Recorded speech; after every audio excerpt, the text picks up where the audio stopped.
To survive on the desert edge, red-tailed black cockatoos stick to the few tree-lined watercourses. As the sun drops, the birds arrive from all directions.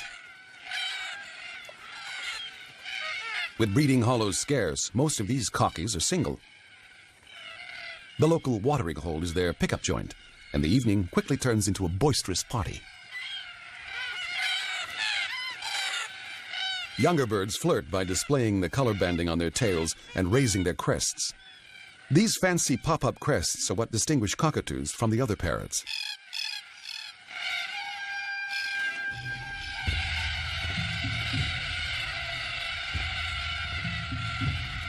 These opportunistic cockies thrived and spread out as the continent dried.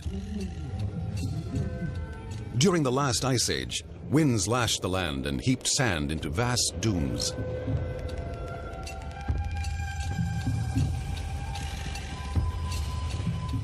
Grasses and shrubs spread across the desert, producing an abundance of seeds.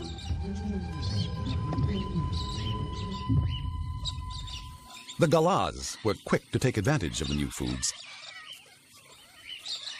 They went just about everywhere, eating almost anything.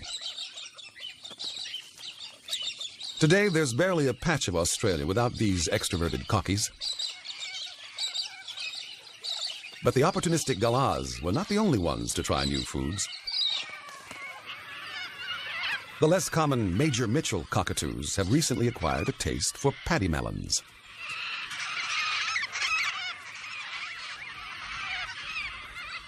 These inquisitive birds have little trouble working out some fancy footwork to break into the fruit.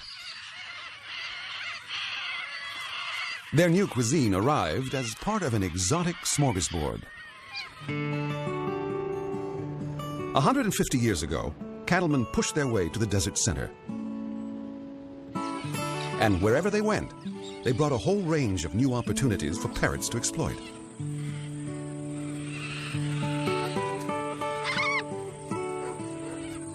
Paddy melons were introduced to feed the camels of the Afghan traders as they traveled the outback, supplying the isolated properties. It was a tough life for the early pioneers, and frequent droughts made it hard to make a living. Adding to the farmers' woes, the cockatoos soon worked out that where there was stock feed. All this free fast food made life pretty cushy for generations of cockatoos, and their numbers boomed.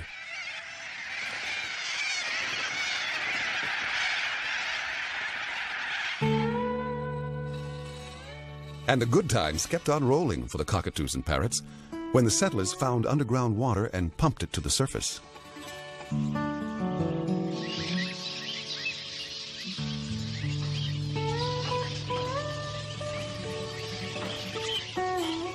Man-made water holes helped parrots spread and survive where they couldn't have done before.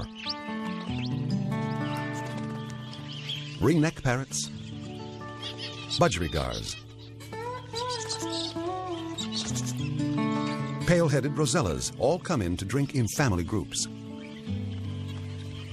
Mulga parrots can live in waterless areas, but no one in the outback turns down a free drink.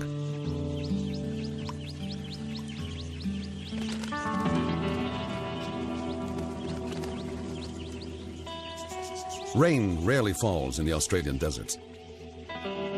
Droughts can last for over a decade.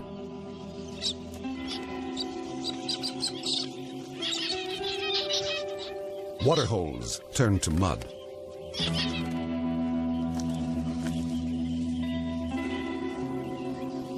Leaving a freshwater crayfish exposed and an easy target.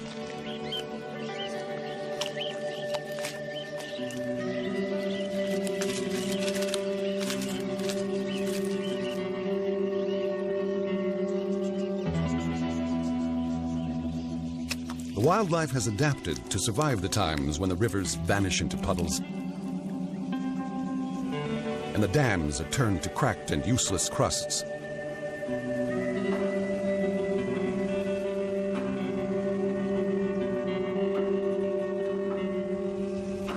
The air crackles in the heat. Crops are wiped from the earth.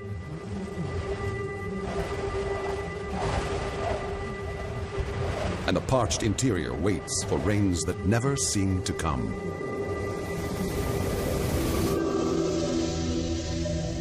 The first sign that the drought might break can be a warming of the western Pacific Ocean. Cyclones form by sucking up heat and moisture from the sea as they power in towards the coast.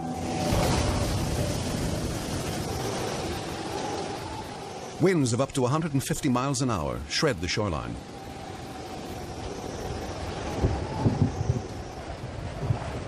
As the cyclone heads inland, it weakens and turns into a huge rain depression. The deluge sweeps nearly 2,000 miles across the center of the continent.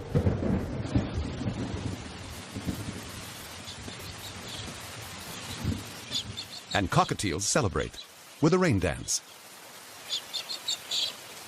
Within hours, every riverbed fills with life-giving water.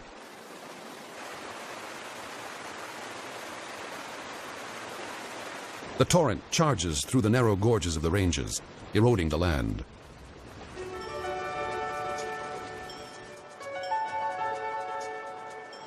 Ribbons of nourishment snake across the continent towards the parched center.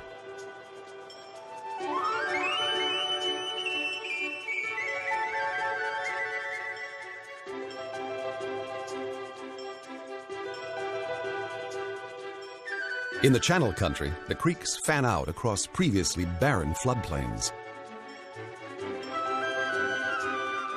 And for a brief time, the desert is given the kiss of life.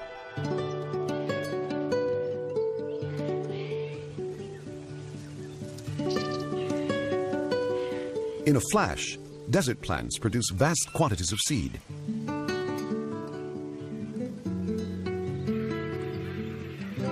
Somehow, water birds sense the transformation and travel great distances. Fish breed and multiply in the newly formed lakes, providing a feast for growing cormorants.